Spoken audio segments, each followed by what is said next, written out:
And if I had to be another person to stand up, if I think after really going through this and looking at the files and looking at the case, if I really feel that Karen Reed didn't do this and I have to be a voice that stands up and helps, I will.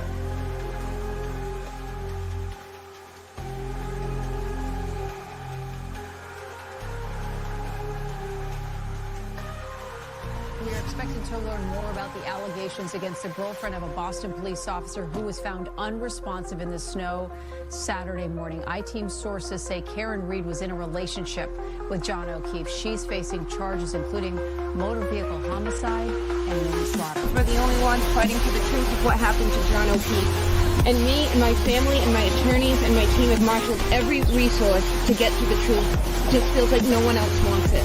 Now, just be clear, you didn't do it. We know who did it, Steve. We know. And we know who spearheaded this cover-up. You all know. And no, she didn't do it. No, she didn't do it. This is an innocent woman. She didn't do it. I tried to save his life. Yeah. I tried to save his life at 6 in the morning. I was covered in his blood. I was the only one trying to save his life. Why'd you admit to it? She didn't admit to it. She didn't admit to anything close to that. Nothing close to that.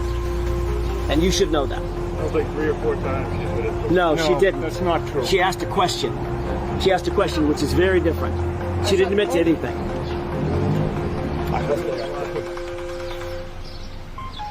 I'm going to tell you one thing. Karen Reed's not going to fold. Karen Reed's not going to give up. Defense team's not going to quit. The Free Karen Reed movement is going to continue. We will continue to raise funds for her. We will continue to do standouts across Massachusetts, across the nation, across the world to let everybody know what's going on here in the state of Massachusetts, the corruption. And we will continue to get the word out there. Believe me. Believe me. All right. Good evening, everybody. Welcome into Let's Talk Live here in the LTL Media Channel. It's Wednesday evening, April 2nd, and we have a lot to go through today. Day 2 in the jury selection of the Karen Reed trial. By 12:30 today, I saw a Facebook post from Kelly Reed that there were 4 jurors seated, 2 yesterday and 2 more today. So they have 4 total seated by 12:30 this afternoon. It's a pretty good sign. You know, the expectation is that this is supposed to go a couple of weeks, and we may have this jury, I don't think by the end of the week, but maybe by the end of next week. So about 10 days, close to 10 days. I have that right. My math is not mathing, but you know what I'm saying here. Also saw that there was a decision that was made today in a motion from Judge Bev that the jury will not be allowed to know that ARCA was hired by the DOJ.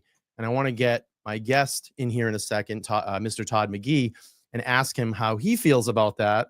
Totally weird. Of course, back to trial 1 with that whole bit of information. That's something that was held back last time as well. And then Alan Jackson today, I saw at the beginning of jury selection, I don't know if there was a little bit of a hiccup or something that was going on, but he was going to present himself to the potential jurors in the courtroom today. He said, "Hi, my name is Alan," and he got stopped or something happened in the courtroom. And he started, and we heard an audible laugh from all those jurors in the courtroom today. So I thought that was a pretty good sign, as to being likable in just kind of a funny moment. But I don't want to wait too much longer here. I'm going to bring in my special guest this evening. He's been a longtime friend of mine and a guest here on the channel. And with his expertise of being a retired Mass State Police trooper, we got to bring him in and talk to about this recent audit of the Canton PD. And the timing is just so odd about this, released on day 1 of jury selection, the Karen Reed trial. But let's not wait too much longer. Let's bring him in. And we have, if I can bring him in, Mr. Todd McGhee. How are you? I'm doing good, Brian. How are you? I'm well. We were just talking backstage in the green room that it's just like every other day, it's just more layers just keep layering in on this trial. And we're not even there yet. I mean, we're just in day 2 of the jury selection.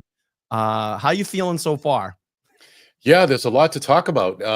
You know, this Canton audit report came in, to your point, very timely.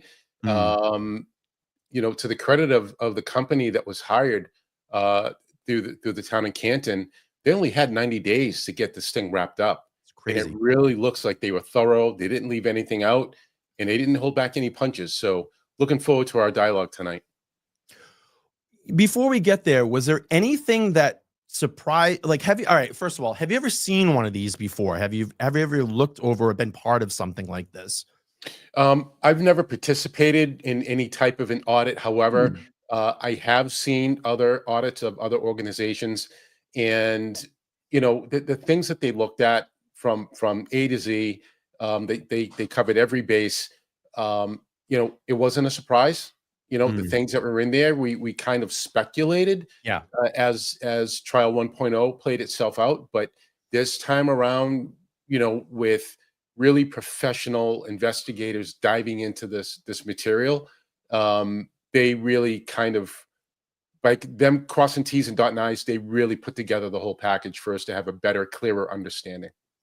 Yeah, from what I saw and looking through their website, very slick website. The company seems very reputable. They deal with high government entities. I mean, if this was a company that I wanted to come in and audit, if I wanted someone to come in and audit, my government agency or government company or whatever, even maybe just my business, if they did that type of service, this would be probably the company that I would want to come in and do it. Yeah, 100%. Okay, let's do this. I'm going to pull up just their website really quick, and just so people get familiar with who Five Stones Intelligence is.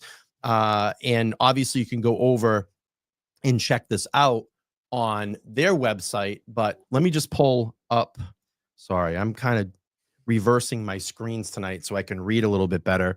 But what I want to do here is kind of play their intro video if people are not familiar with this. And I'll drop in the link if they would like to read about Five Stone Intelligence after this live stream tonight. They can. And I just want to pull up this corporate video and play it so people can get an idea of, who they are and what they do here. Global threats, cyber attacks, terrorism, piracy. In today's global marketplace, there's as much risk and danger as there is opportunity. Five Stones Intelligence, for such a time as this.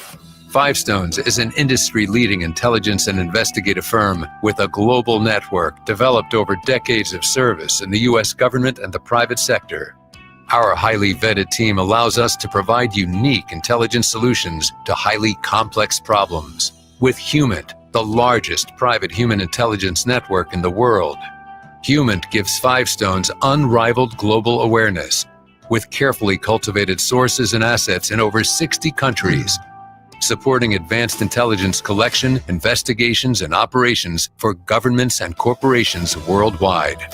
As the pioneer in the collection and use of financial intelligence, Five Stones Intelligence was chosen by the U.S. Department of Justice to lead financial investigations for the FBI, DEA, ATF, and other federal organizations.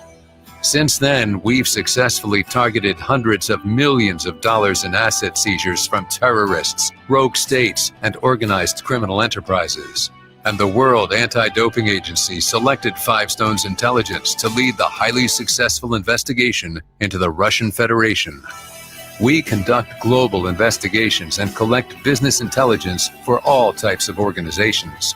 In addition to serving multiple government entities, we also protect private corporations from a wide range of threats that could cost billions.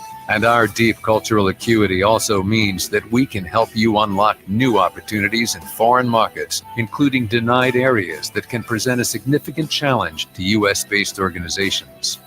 Five Stones anticipates emerging threats before they become costly problems or major news stories. Passionate, precise, professional. Five Stones Intelligence, your global human intelligence and investigation team. For such a time as this, capture the advantage for your organization.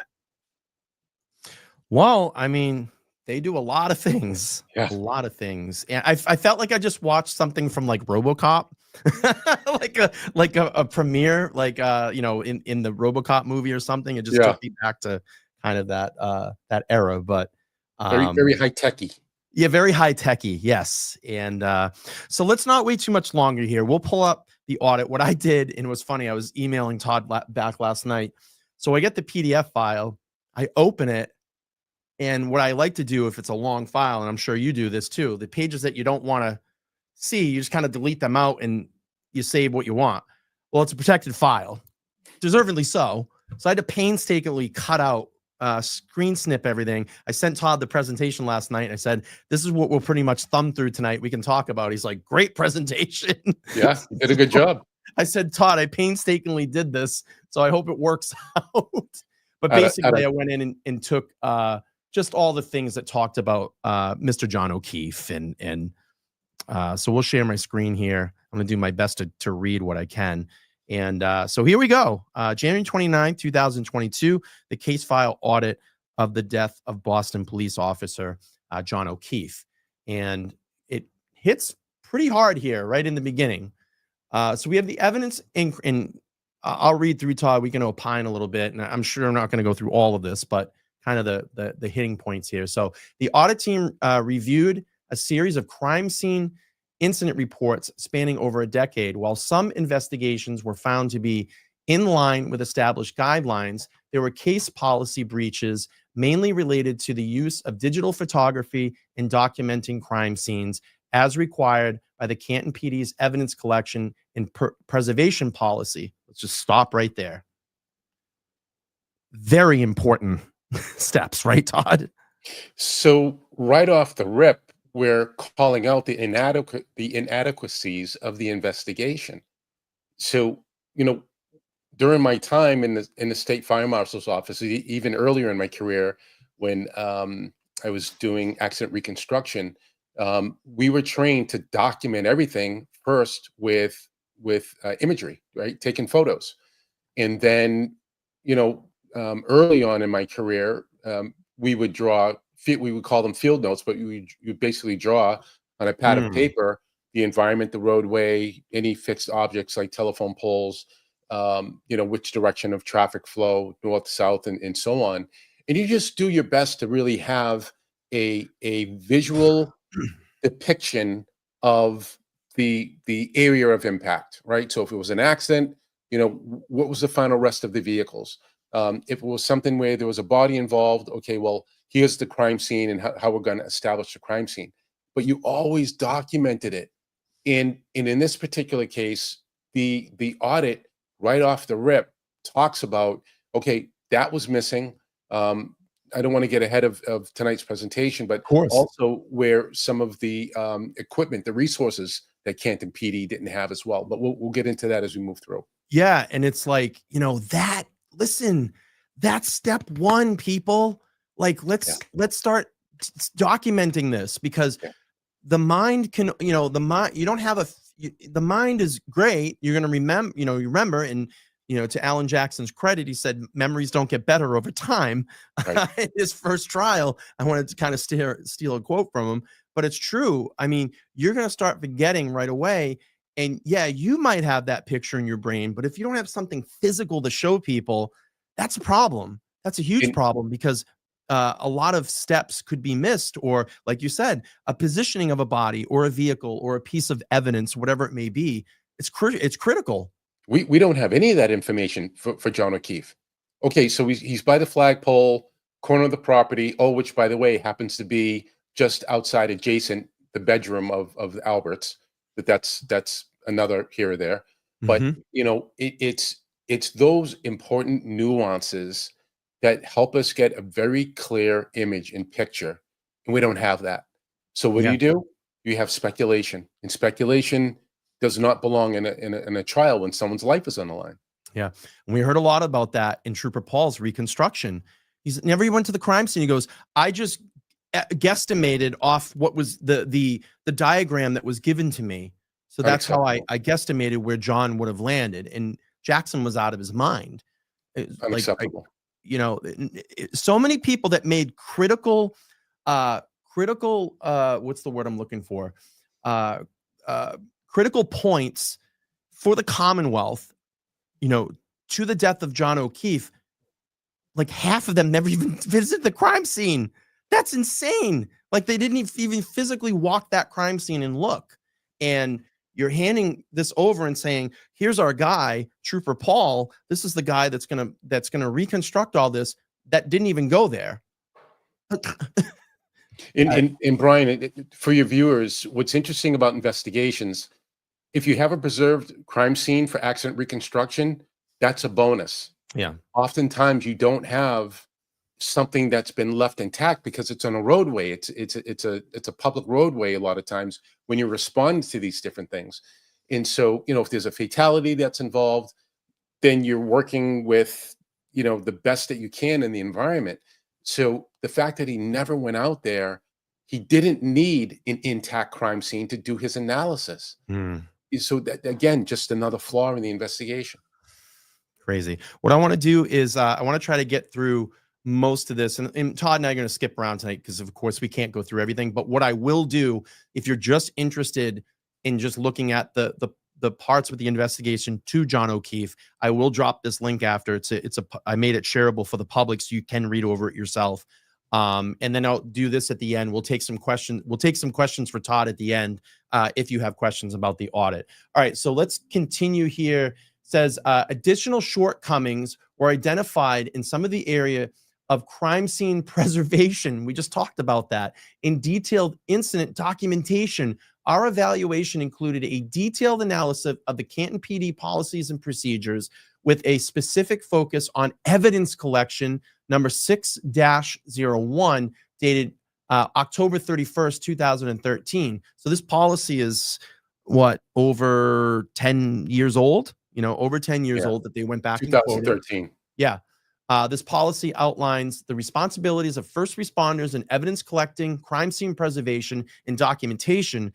Initial recommendations were for the sergeant or shift commander to take charge of the crime scene and the additional training of Canton PD personnel to handle or supervise evidence collection. During the examination, the audit team assessed responses in crime scene procedures carried out by Canton PD officers on January 29, 2022, involving the tragic death of Boston police officer John O'Keefe at 34 Fairview Road in early morning hours. These actions were compared against existing policy, regulations, and requirements to determine compliance. The review of this major incident encompassed crime scene investigation, police reports, evidence collection, crime scene security, interviews, and documentation. Policy violations were identified and were detailed both below and in the final report. Todd, your analysis so far, or quote thoughts? Yeah, not to oversimplify this, but if you're doing inventory and you realize we just don't have the proper equipment, or we have some but not all in enough, here's the response. Maintain the crime scene, have an officer, Canton PD, sit at the property and make sure no one walks through the crime scene. Make sure no one walks through the front yard. Slow things down. Now, I know by statute, state police will assist municipalities in the event that there's an unattended death. Now, there was some question about the delay of the state police going out to the property. And my understanding was that because John O'Keefe had not passed at that window of time. And then shortly thereafter passed, and then that kind of invoked state police coming out. So there was this really weird, wonky window of time where the state police by statute couldn't respond out. Bottom line, slow things down, maintain the crime scene. There's no rule, policy, and procedure that says you have to lift the crime scene in 30, 60, 90 minutes, based on some type of internal policy. Nothing. It doesn't exist. Have you ever been involved in anything, I mean, not to the scale, but any crime scene that's been, or, an accident scene that was a serious scene in weather that they experienced that day? Not weather-wise. I was involved in the Molly Bish search. Oh, wow. That case years ago. And also there was another murder in Central Mass involving 2 young teenage girls. Both were murdered. And I was not on the CERT team, but I was assigned to the academy, and they needed extra sets of eyes, ears, and in human resources. So a portion of the academy staff, the recruits at the time, we assisted in the search because we were looking for the murder weapon. And I'm sure you slowed that scene down, just like Yeah, you were saying. you have to. Slow it down. Let's just take this really quick. Fellow, thank you so much for the $5. I knew this question was going to come up. We can talk about it and get it out of the way. Just joining. Can't this audit be brought to trial? Sure, deny the experts, but this is literal audit on the department. Yeah, Let the expert answer this one. Yeah, 100%. This is in the public domain. I don't see any reason to keep this out of the trial, but also, it's almost a gift. It's a gift to the Yeah. defense. It really is. I mean, there's a lot of information in here. I was surprised by the compounding pile of information in this. All right, so let's go to some of the observations and findings. First responding officers should have photographed Boston police officer John O'Keefe at the location where he was found before fire rescue moved him to the rescue. All interviews or critical witnesses, including, Jennifer McCabe and Kerry Roberts, should have been conducted at Canton PD on January 29th, 2022, after John O'Keefe was transported to the hospital. Let's see. I can't read this here. Let's see. Am I missing a sentence here? Recorded witness interviews should have been conducted. The Mass State Police, along with Canton PD, should have been maintained a police presence at, here you go, Todd, just like you said, police presence at 34 Fairview, pending the secondary search conducted by Mass State Police crime scene units. All, and it's in italics, all video footage files maintained on Canton PD's computer systems of Karen Reed's Lexus SUV while it was housed in the Canton PD from January 29th through February 2nd, 22, should have been requested and turned over early in the Reed case to lead investigators for action as deemed appropriate. All right, I'm going to go to the expert here. Yeah. Lots of failures, major failures. Yeah, that just goes to show the report talks about the need for additional training. And, things like the solo cups, if we can focus on that for a second, the lack of experience showed because every single cruiser, every single police department is going to have a medical kit. Inside the medical kit is going to be gauze. That's a better application. If you're going to sample and you're going to take evidence, that's kind of a no-brainer type of material that you would utilize in order. Now, they didn't have anything to put, even if they did have the gauze, they didn't have anything appropriate that was sterile to put the gauze into. But solo cups, it just shows that there was a lack of knowledge on crime scene investigation and preservation of evidence. Yeah, and they even say in this report, I know we're going to get to at some point, that Canton PD is kind of like, what did they say? That they're basically aligned to investigate kind of lower crimes, but really should be bringing in a higher organization like the Mass State Police to take over. Obviously, that did happen here, but the timing and all of it was awful. Well, the real difference between a small municipality and a larger agency like the state police are the resources, just because you have more human capital. So a municipality, even the size of a Canton, you send a handful of officers out to get, advanced training, you're good to go. They can investigate their own crime scene and not have to worry about the support from an outside agency. It's just a matter of resources being equipped, having the knowledge and know-how. Yeah. And then we're going to hear some recommendations in a minute of what they should have on hand inside their patrol vehicles.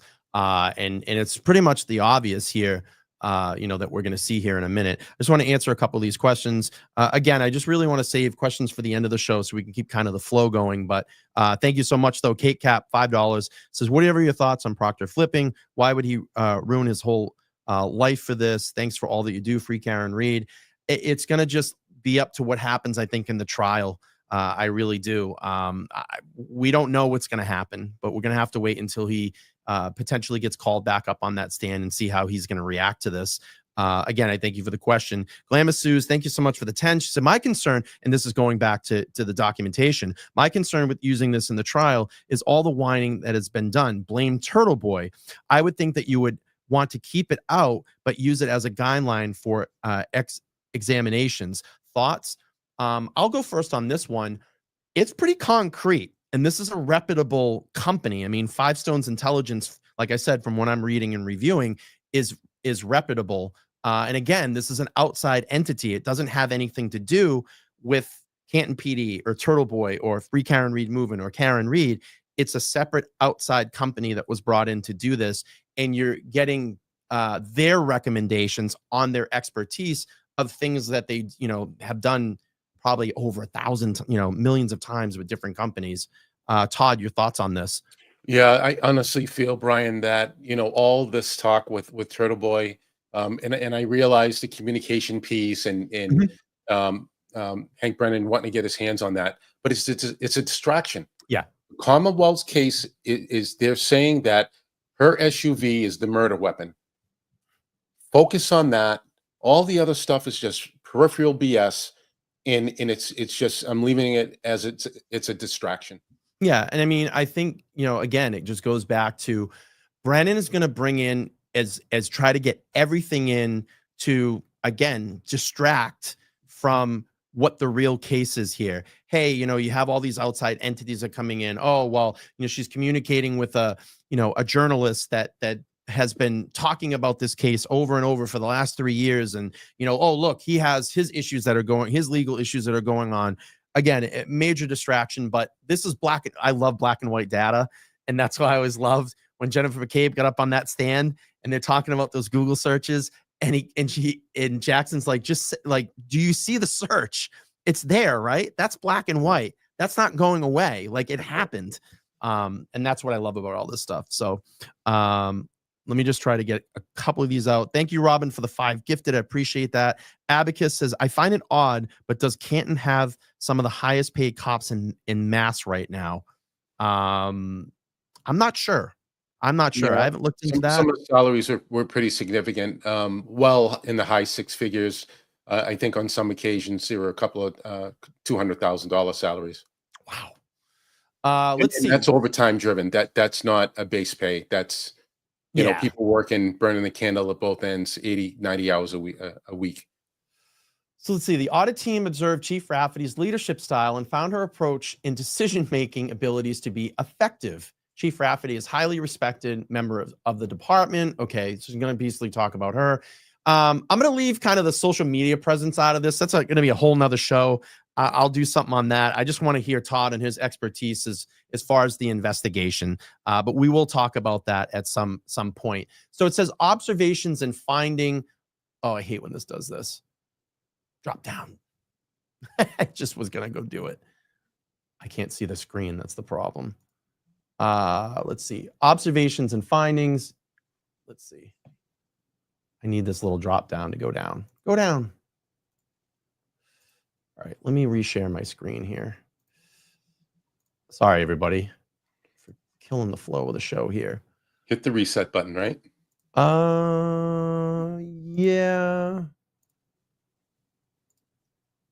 Let's see. I just want to zoom in a little bit here. Sorry, everybody. That's one thing about Canva. It kind of not user-friendly sometimes. Oh, here we go. Let me bring that up. Ugh. I'll get this right. It's just the fact I can't read it because it's not big enough. Here we go. Okay, observations and findings, of course. Let's see. The Canton PD has an above average moral as it relates to camaraderie and faith in the department. So they got some issues there with morale inside the department. Let me just refit this back to the screen. Ooh. It's going to fight me tonight.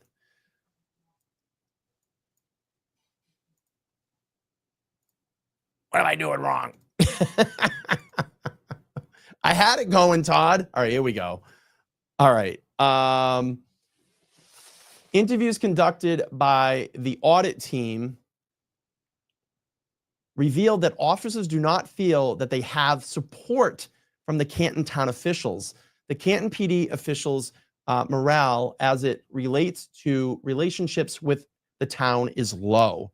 The audit team has been informed that town meetings in the town of Canton dissolve and become, I can't read that word because I'm so off here, something in unproductive. I apologize. Yeah, that's an understatement. If you were able to tune into those Here we select go. board meetings, Yeah, it's insane. it is insane. I've watched many of them, and it's been pretty crazy. So hiring, training, and standards of equipment. The Canton PD is a civil. All right, let's see here. I want to get into. Let's go to.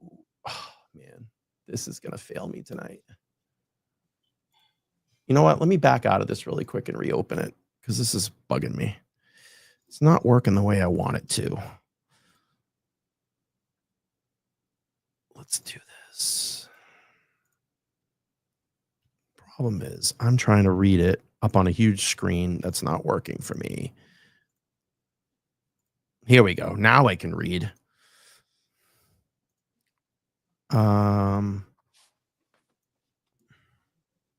Let's see. Oh, okay, here we go. I wanted to read this. Observations and findings after hiring standards and equipment. So their determination was the Canton PD detectives need advanced training in crime scene investigations. The Canton PD needs an increased training budget approved by the town. Civil service standards place a limitation on who can be hired by the town of Canton. Portable radios and their inability to provide complete coverage is problematic. Canton PD offers are not issued department cellular phones. Todd, any? Yeah, that part about the civil service limitations. I know several departments that have abandoned civil service and have moved to an accreditation process. And once you go with accreditation, there's a lot more flexibility for hiring. You don't have the restrictions of the civil service guidelines. So that's been a move over the last probably 10, 15 years. Can you do me a favor, just for the lay person out there? Can you just explain the two really quick, just how the difference in the hiring practice? Sure. So the traditional system is the civil service system, where any man and woman, I believe you have to be at least 18. Some departments require you to be 21 years of age in order to be hired, but I believe you can take the exam at the age of 18. Simple 100-question test, and then you would select your city or towns that you want to be considered for, and then your name appears on a list. Depending on how you score, you fall in alignment based on your scoring. Now, if you're a veteran, I believe you still get 2 points. So if you score 100 on the test, your overall score is 102. And so you'll be sitting at the top of the civil service list. At that point, if there is an opening in the city or municipality, city or town that you requested to be considered for, then there's an opportunity for you to go through the background check, be interviewed, and ultimately make your way into the police academy. The state police is also on the same civil service exam. And if you want to say pick Attleboro Police Department, Canton Police Department, and State Police, then those would be your 3 choices. Accreditation is a certifying body that looks at the overall department. It's almost exactly like an audit. The commission comes in and goes A to Z through your department, looks at your records, look at your overtime, looks at your funding, looks at your documentation trail, how many calls for service, how many arrests, A to Z. They look at everything. And then once you get that certification, you're now considered an accredited agency. And then from there, they have their own set of guidelines. So 2 different complete systems. Yeah, more flexibility, I would seem, in that system. Yeah. Yeah. All right, we'll go back here. Okay, so we have the recommendation. Says this section set forth our recommendation for changes in the department. So it says interviews conducted at Canton PD. Interviews for witnesses should be conducted at the Canton PD whenever possible. These interviews should be recorded and conducted as soon as possible after an event. And again, goes back to this. You're now documenting it properly. And again, we go back to memories tend to fade as time goes on. So if you can get that witness there as quick as possible, maybe have them write out a statement at the scene and get them in to have them interviewed right away. It's obviously going to help to keep things fresh in the case. It says all sergeant and patrol vehicles should have crime scene kits. Here we go, Todd.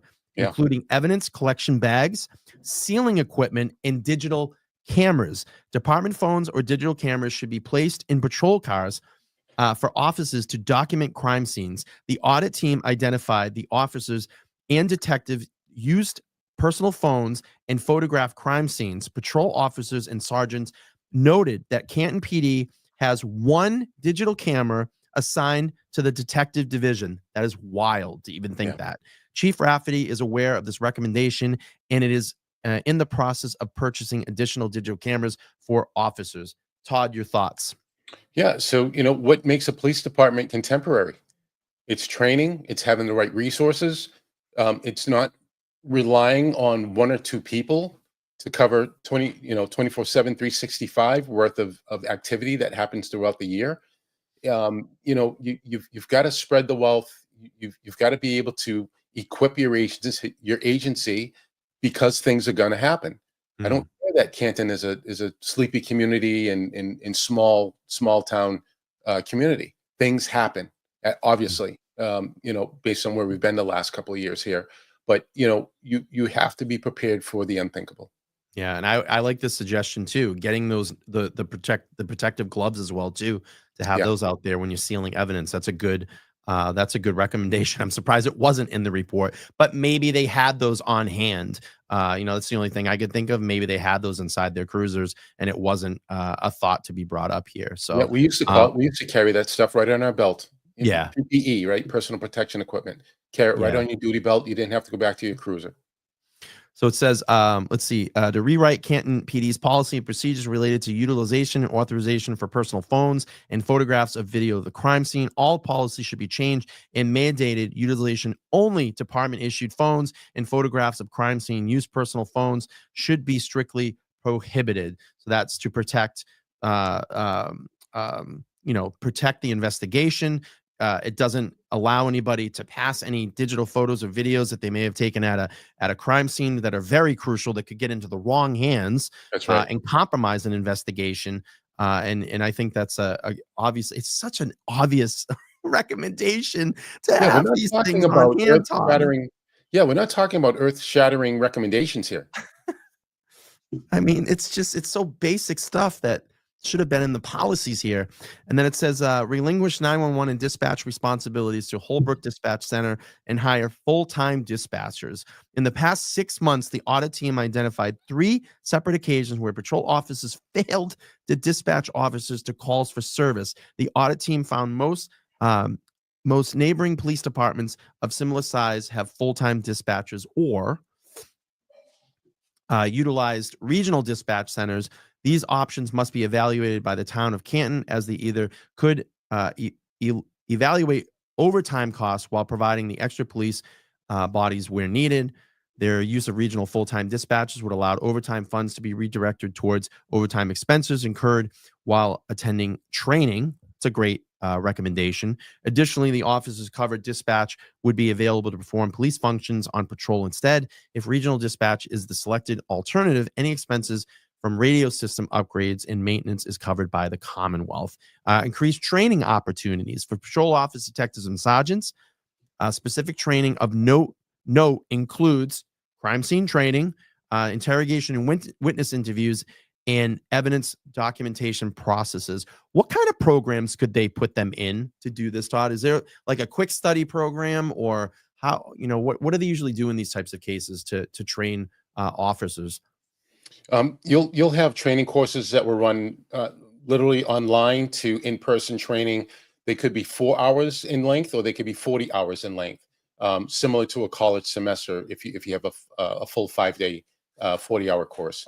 I know that there was a great course that I went to when I was in the fire marshal's office that was hosted by Alcohol, Tobacco, and Firearms, ATF. And the school was a bomb recognition school, and it was Oh, wow. actually an 80-hour course. And we practiced evidence collection, identifying components of improvised explosive devices.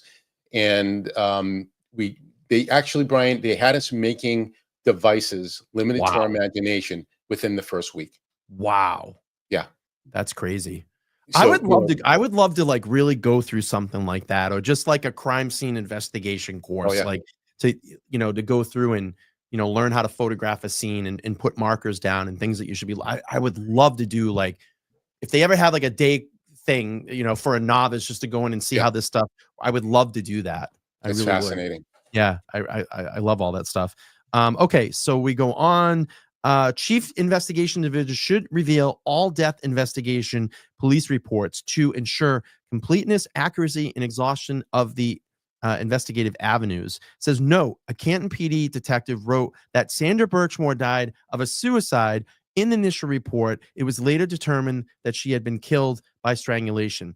It's a good point that this is being brought up right now. And the thing that's very interesting about it is, when you go into part 3, and I'm glad that this came up because we can talk about it really quick. In part 3 of the report, or section 3 of the report, they say Canton PD followed everything properly in that investigation, but yet put this note, and this is very early on in the report. I kind of find that, like, that's weird that they would say that they didn't follow procedure, but yet later in section 3, they're saying that everything was followed to a T. There were a couple of areas that I thought the report contradicted itself. Again, not to put any shade on the company, but there were a couple of areas that they called out, and then they seemed to almost retract it in a different section. Yeah. And I did notice that at the conclusion in the Sandra Birchmore section, I was just like, huh? Because I remember reading this in the beginning, and I was like, what is going on here?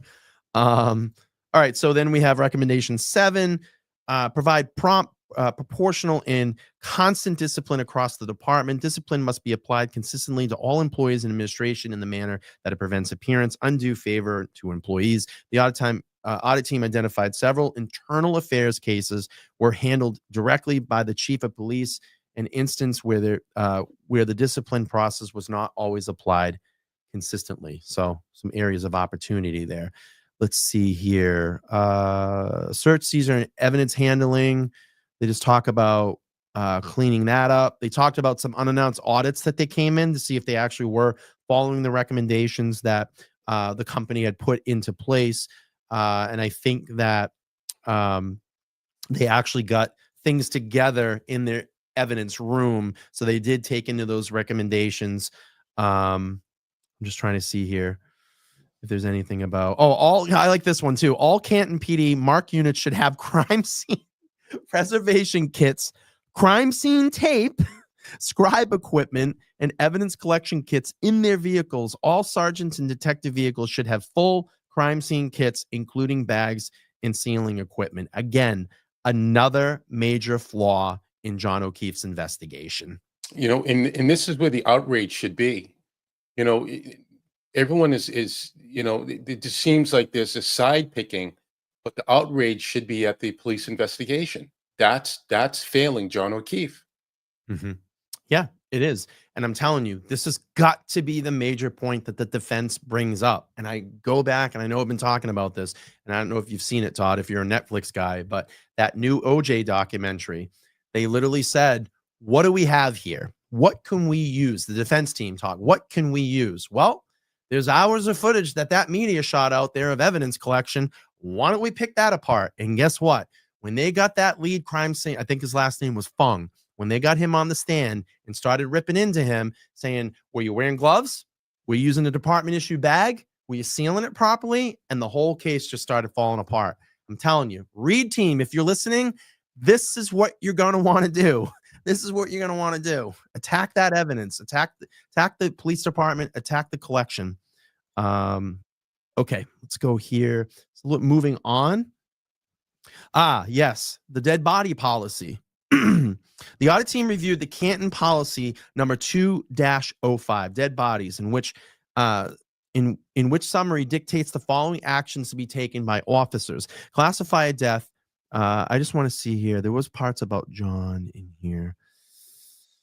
Let's see. Findings and observations. So they're basically just going to go through their policy here. They talked about in incidents of unintended deaths and deaths falling under the criteria. So, overall, in handling deceased individuals required through adherence and stationary provisions. I'm just trying to get to, like, I know there was stuff in here about John. Okay, here. The audit team reviewed policy and procedure, evidence collecting, and preserving the evidence related to the death and investigation to include the death investigation of Boston police officer John O'Keefe. We made observation and recommendation lists below. Our team made additional recommendations and findings in which the details later in this report. See below. Number one, first responding officers should have photographed the scene and location of Mr. O'Keefe before fire rescue arrived. The Canton PD properly notified Massachusetts State Police. However, the MSP were not decisive in their response to notification. Pending MSC acceptance, it was the Canton PD crime scene and should have been handled as such. Todd, you want to peel that back for us? Yeah, absolutely. This goes back to that statutory requirement for an unattended death, that the state police will support a municipality in its investigation. And in that support, you'll send out the detectives from the CPAC unit and also crime scene services. So, we have, some of the players here. We've got Sergeant Buchanan. We have Michael Proctor that were, the lead case agents. However, the responsibility of collection of evidence is a whole separate unit called crime scene services. They're the experts for evidence collection. Yeah. And I look at, and going back to talking about, the potential murder weapon. Okay. Karen Reed's SUV, the length of time to get that to Canton PD, which it should have never even went there. It should have went to a Mass State Police processing center. And then it gets brought back to Canton PD. It sits there for almost, and this is the murder weapon now that killed, that the Commonwealth is saying that killed a Boston police officer, the murder weapon, and we're going to wait 3 days to process it. Makes absolutely no sense to me. Well, it does, because in my opinion, I know what happened in between all of that. But well, Brian, I hypothetical, all right? You have an incident, there's an unattended death, and there's a smoking gun 30 feet away. Yeah. You're going to leave that for 3 days? Yeah. There you go. That's great analogy. Great analogy. Yeah, I think we're going to walk over and pick that up in the first couple of minutes. So arrive, and we're going to move on here. Excuse me. The arriving Canton PD units were not properly equipped with crime scene equipment, allowing for proper crime scene processing, evidence bag, digital cameras, collection kits. They're hammering that home, Todd. Yeah. That was the big failure in this. The Canton PD should have maintained presence with at least one patrol officer and marked patrol unit at 34 Fairview to preserve the crime scene pending further investigation. I'm going to let you opine on that one really quick. Like I said earlier, slow it down. Maintain the crime scene. Even if you don't have all of the gear, that ahead of time. You can do a quick assessment. Either we ran out or we just don't have it. I think it's the latter. But the bottom line is preserve the scene. Don't let anyone trounce through the crime scene area, especially where final arrest of John O'Keefe was. And also from there, they were saying how the snow, I believe, started to pick up. The nor'easter came through after the fact, as the morning came around. So even more so to maintain the crime scene and keep things intact without the disturbance of people trouncing through the area. Yeah, and I go back to the first trial. One thing that really bothered me in all of that is when we saw the video of the snow blowing. Okay, the thing that really bothered me, you saw a lot of footprints through that crime scene, Todd. Yeah, a lot it's of contaminated. Super contaminated. Yeah. Super contaminated. Let's see. Brennan's Hollow Rings, not member for 9 months. Thank you so much. Said vehicle homicide, but no accident report. What the duck exactly? Yeah. Exactly. Okay, so we'll move on here. it says it is important to acknowledge that despite the challenge, all right, it is important to acknowledge that despite the challenging blizzard conditions and the delayed response from the Mass State Police and the Canton PD officers made an effort to uncover and protect evidence. The initiative to use a leaf blower to systematically search through the snow-covered crime scene was instrumental in uncovering evidence near Mr. O'Keefe's body. Considering the delay arrival of the Mass State Police and the absence of crime scene equipment on hand, the Canton police officers were resourceful in their attempts to safeguard physical and biological evidence. And again, I'm going to go back to what we just talked about. Kind of like throw a lot of stuff out there and then they kind of pull back, and not to pull shade on this company or whatever, but I just don't like this. I felt that, to me, when I looked at the whole evidence collecting, preserving the non-preservation of the crime scene, blowing snow around with a leaf blower, I felt like it was like the good old boys are going to get out there and we're just going to run and grab the nearest things and wing this thing. That's what happened. It goes back to, what I mentioned earlier. Slow things down. If you know you don't have all of the right equipment, wait. Let state police come out, understand the condition of John O'Keefe when he ultimately did pass. Then that invokes the state police presence to come out to support a municipal agency. So, these are what people need to understand is this is by statute in the state of Massachusetts when state police get involved with supporting municipal agencies. So, there was a delay, but there was a brief delay for a reason. That's why you slow things down. You don't trounce through the crime scene. You preserve the crime scene. And as the report indicates, you need one officer to achieve that. Yeah. One Canton police officer. So many missed opportunities here. And look, I don't want to say that one death is more important over another, because any death is super important in investigations like this. But you got a Boston police officer there. You would think that someone would step in and say, wait a minute here. I'm going to use Todd's word. Let's slow this down. Let's get it right. Let's get it right. And in my opinion, absolute failure here in this investigation. So it says, let's see. They talk about another incident on March 20th, 2025. So it's pretty recent that they had some other recommendations in here as well.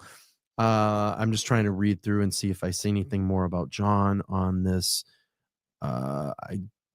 It's further recommended that all patrol officers had standard evidence collection equipment in their patrol cars. The audit team understands that while the Mass State Police will ultimately handle and process crime scenes involving dead bodies, the Canton PD officers will be the first responders and should be equipped to adequately secure the scene and pertinent evidence until Mass State Police arrival. As the first responders, Canton PD officers should receive training on evidence collection, preservation relevant to the crime scene involving dead bodies in the event that the Mass State Police response is not timely to prevent erosion and permanent pertaining to evidence.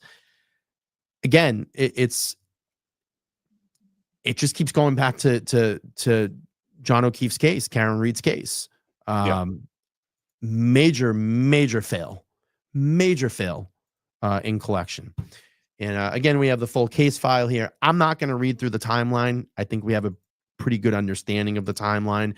I think at some point I'm going to go back in reference to what timeline we know to see if their report kind of lines up, but I'm probably pretty sure it's consistent in what's out there.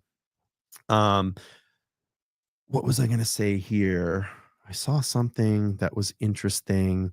It's just outlining the the case file from the PCA. Talks about Canton PD detectives secured blood evidence in red Solo cups. We know about that. The Stop and Shop bags. They talk about the cocktail glass, of course. Then Karen's SUV. This was interesting. I don't remember seeing these photos of the cameras that are inside the Canton PD. I don't think I've ever seen those. I don't think they came up with at trial. No, I don't remember that either.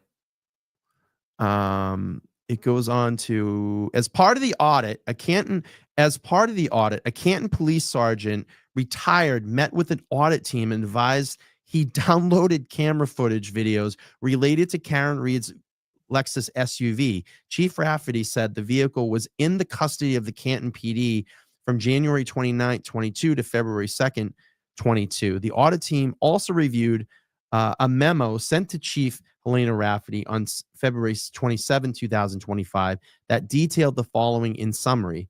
Canton PD Sergeant wrote, beginning in February 22, Mass State Police troopers requested copies of the video from the Canton PD Sally Port from January 29, 2022. Canton PD downloaded video 1 and provided the exhibit to the Mass State Police.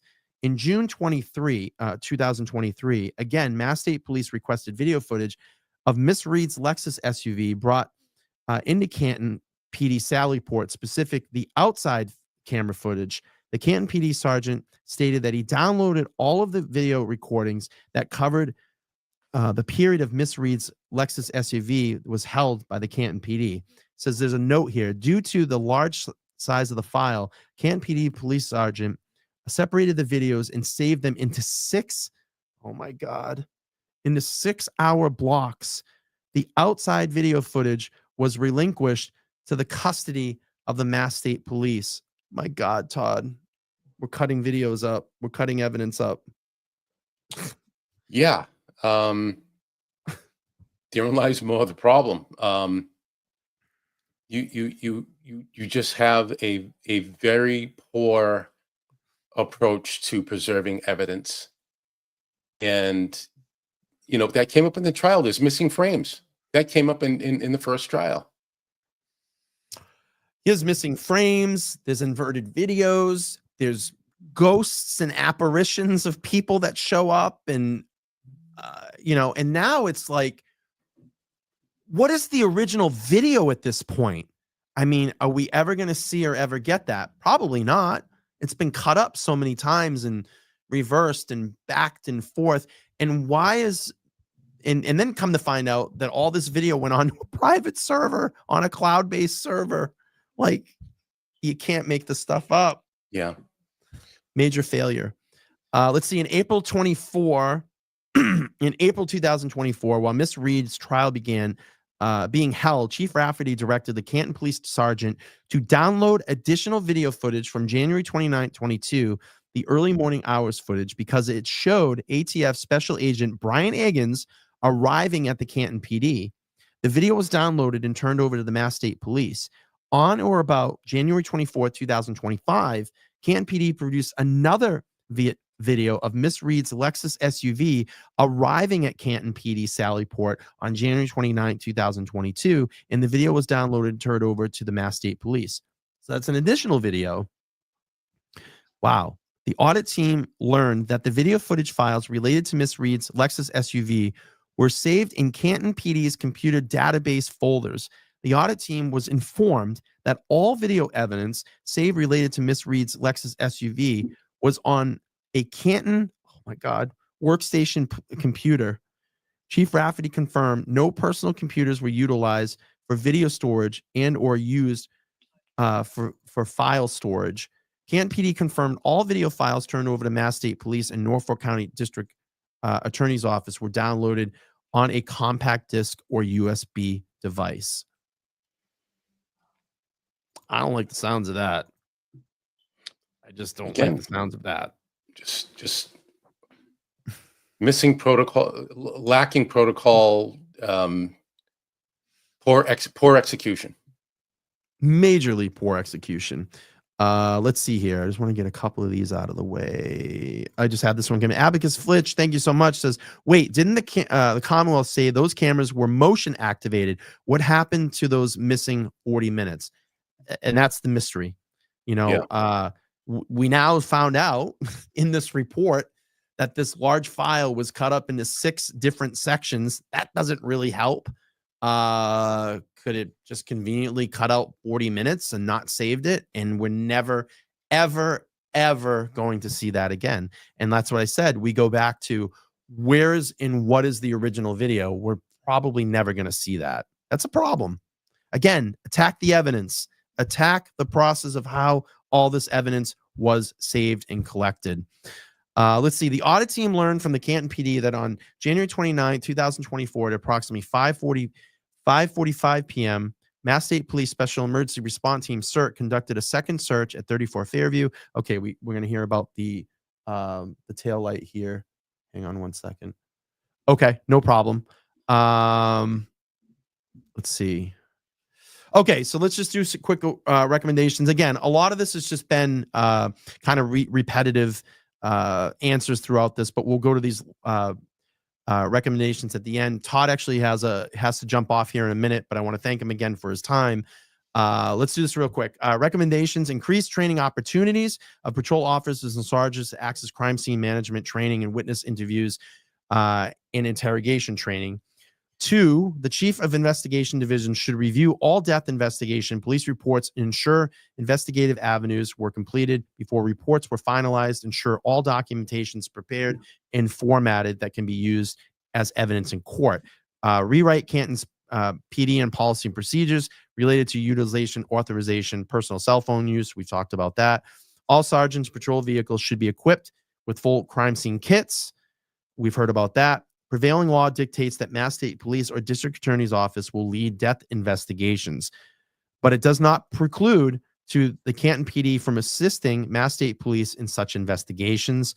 And it looks like there was a corrective action. On October 31st, 2023, Chief Rafferty updated Canton's PD policy and procedures related to evidence collection and preservation. References is made to Canton PD Order Number 6-01. The new policies includes protocols including handling crime scene in inclement weather, and the new policy procedure regarding evidence and collection preservations consistent with CALEA standards and best practices. I'm going to give Todd a quick, final thought on this, and we'll get him out in a few minutes. So what do you see here, Todd? Let's sum this up. I see a lot of policy and procedure that's got dust on it. Administrators have to have select a small team, 2 or 3 supervisors, captains, lieutenants, and go through the policies to make sure they're relevant. Is there new contemporary training that would impact old policies so that you would have to update those practices and those procedures in the field? That's what being a contemporary police department is. I mentioned earlier about the accreditation process for police departments. They make sure that all of your policy, procedures, rules, and regulations are up to date, meaning current and contemporary within the last 12 months of any type of policy. And I'll say, even if there's no changes to the policy or procedure, someone has looked at it and signed off on it that, okay, we've checked it and it's still applicable in today's modern society, even if there's no change.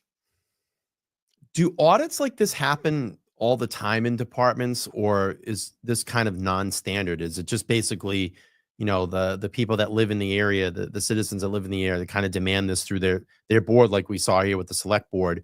Or do these common, is this kind of common practice?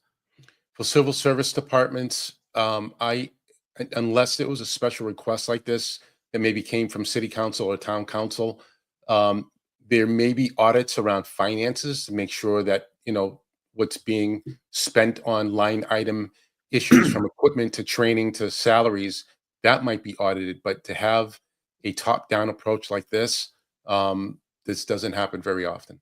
You would think it'd be good maybe every couple of years to do something like this every 5 years. Have an independent auditor come in, put it in your budget. Every 5 years, we're going to come in and sweep through and look at this stuff. I know I would like to see that done. I know you agree with it, but I can say why they probably don't do it, because there's so much baloney that goes on.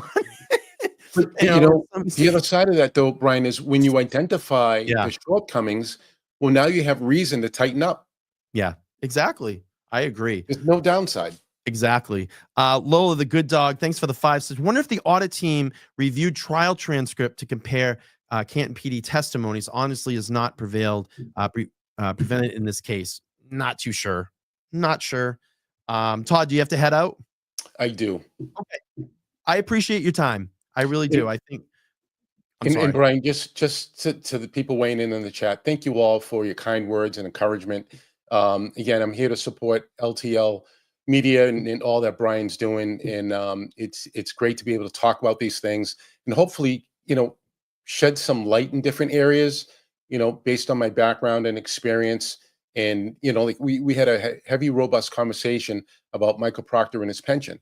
Right, there was a lot of people that had some strong feelings about that, Mhm. and we're able to get to the bottom of it, that he doesn't have a pension that he's going to have to live off of. So, not my rules, not for any lack of wishing him not to have anything. That's the way it's baked into the law within the Commonwealth for state troopers. So we were able to use the platform to really just bring some clarity, and that's what I enjoy.